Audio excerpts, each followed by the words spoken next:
দেখো, যেটা জানা যাচ্ছে খুব চাঞ্চল্যকর তথ্য এবং প্রাথমিক জেরায় পুলিশরা জানতে পেরেছে যে বাংলাদেশের বিভিন্ন প্রান্ত থেকে যারা আসতেন এদেশে তারা অনেক আগেই এই সমীর দাসের সঙ্গে যোগাযোগ করতেন।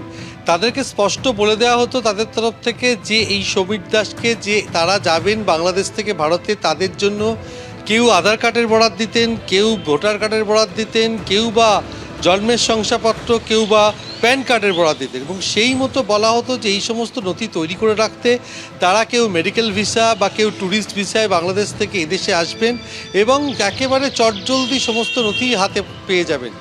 এইভাবে তার বছরের পর বছর কারবার চলতো। গতকাল রাতে গোপন সূত্রে খবর পেয়ে বারাসাত থানার পুলিশ এই সমীর দাসকে গ্রেপ্তার করে এবং তার মোবাইল থেকে বেশ কিছু সফট কপি এই সমস্ত শংসাপত্রের সফট কপি উদ্ধার হয়েছে এবং তা থেকে জানতে পারা যাচ্ছে যে একেবারে বিভিন্নভাবে তাকে বাংলাদেশের বিভিন্ন প্রান্ত থেকে তার সঙ্গে যোগাযোগ করা হতো এবং সমস্ত নথি প্রস্তুত করেই তাদেরকে তিনি খবর দিতেন।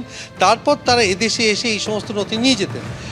কোনো নথির জন্য 15,000, কোনো নথির জন্য 12,000, কোনো নথির জন্য 10,000, কোনো নথির জন্য 3,000 টাকা পর্যন্ত নিতেন। একেবারে ফিক্সড রেটে তিনি নিতেন। তিনি যে বারাসাতের নবপল্লীর বাসিন্দা তার প্রতিবেশীরা এই বিষয়ে খুনাক্ষুরেও টের পাননি যে তিনি দীর্ঘদিন ধরে এই ধরনের কারবার করতেন। তার একটি ছোট্ট মুদির দোকান রয়েছে, তার পাশাপাশি তিনি বারাসাত আদালতেও ঘোরাঘুরি করতেন। পুলিশ জানতে পেরেছে তিনি একজন মুহুরি। কিন্তু বারাসাতের যে মুহুরিদের যে সংগঠন রয়েছে তারা পরিষ্কার জানিয়ে দিয়েছেন যে সমীর দাস নামে তাদের সংগঠনের সঙ্গে যুক্ত কোনো মুহুরি নেই। এই ধরনের ভুয়ো মুহুরি অনেকেই আদালতে আসতে পারেন কিন্তু তাদের কোনো বৈধতা নেই।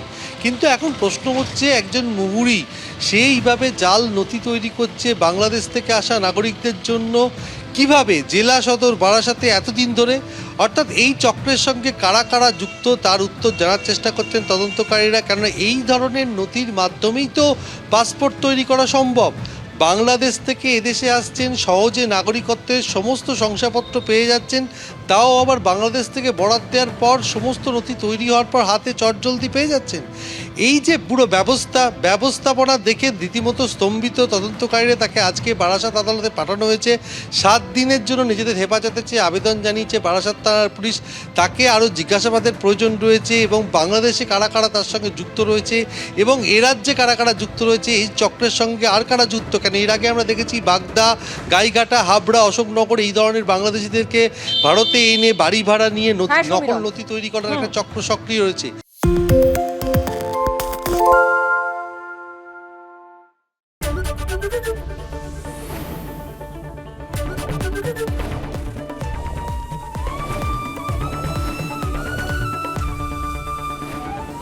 এবিপি আনন্দ, এগিয়ে থাকে, এগিয়ে রাখে।